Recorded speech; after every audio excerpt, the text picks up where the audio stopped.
నేను కూడా పుట్టి పెరిగింది హైదరాబాద్ లో అండి. హైదరాబాద్ లో ఉన్న ప్రతి గల్లీ నాకు తెలుసు అధ్యక్ష. ఎందుకు చెప్తున్నానంటే ఒక ఎమోషనల్ అటాచ్మెంట్ అనేది మనందరికీ ఏర్పడుతుంది అధ్యక్ష. ఇంకో పక్కన ఐటీ కానివ్వండి, ఫార్మా కానివ్వండి, ఫైనాన్షియల్ సర్వీసెస్ కంపెనీలు కానివ్వండి, పెద్ద ఎత్తున ఆనాడు చంద్రబాబు నాయుడు గారు పెట్టుబడులు తీసుకొచ్చి అద్భుతంగా హైదరాబాద్ ని అభివృద్ధి చేస్తాం. మన కల్లారా చూసాం. 6 ఎకరాలలో ఒక చిన్న బిల్డింగ్ 1,40,000 ఎస్ఎఫ్టీ బిల్డింగ్ కడితే దాని పేరు హైటెక్ సిటీ అని పేరు పెడితే దాంతో డెవలప్మెంట్ అనేది అయిపోతుందని అనుకోవడం మూర్ఖత్వం. దాని తర్వాత నువ్వు వెళ్ళిపోయినావు. దాని తర్వాత రాజశేఖర రెడ్డి గారు ముఖ్యమంత్రి అయ్యారు 2004లో. దాని తర్వాత ఏం జరిగిందో చెప్తా. 2004లో రాజశేఖర రెడ్డి గారు ముఖ్యమంత్రి అయ్యారు. అయిన తర్వాత ఓఆర్ఆర్ ఫేజ్ 1 126 కిలోమీటర్లు started in 2006, completed in 2012, which changed the Hyderabad. PV Narasimha Rao expressway 11.6 kilometers flyover, India's largest flyover, started in October 2005, completed 19th October 2009. GMR International Airport started March 2005,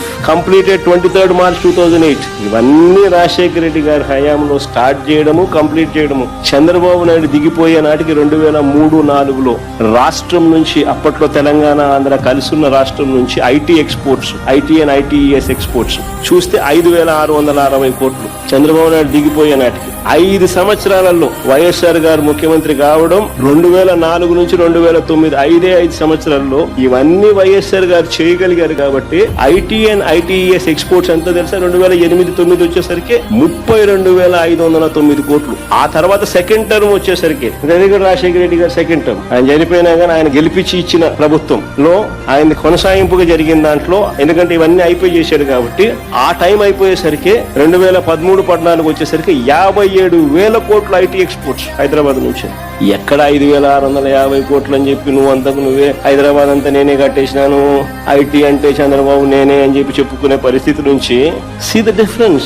వేరే వాళ్ళు చేసిన దానికి వాళ్ళ క్రెడిట్ ఇవ్వాలా. దాని తర్వాత ఆయన తర్వాత మన కేసీఆర్ గారు వచ్చారు. ఆయన 2 టర్మ్స్ ఉన్నారు. ఆయన కూడా గొప్పగా నాన్నగారి దగ్గర నుంచి ఎక్కడైతే ఎండ్ అయిందో ఆయన కూడా గొప్పగా అక్కడ నుంచి స్టార్ట్ చేసి ఆయన కూడా గొప్ప పరిపాలన చేశాడు. మరి ఎక్కడ 5,650 కోట్లు నువ్వు వదిలేసింది, ఎక్కడ ఇవాళ 2 లక్షల కోట్లు? వాళ్ళ మధ్యలో 20 ఏళ్లలో ఇంత జరిగితే అది నేను నాన్ చేసింది మాత్రమే చెప్పా. కేసీఆర్ గారు ఏం చేసిందని నేను ఇంకా చెప్పను. అది చెప్పకనే మొత్తం నేనే చేసిన హైదరాబాద్ మొత్తం నానే అంటే ఎట్లుంటుంది?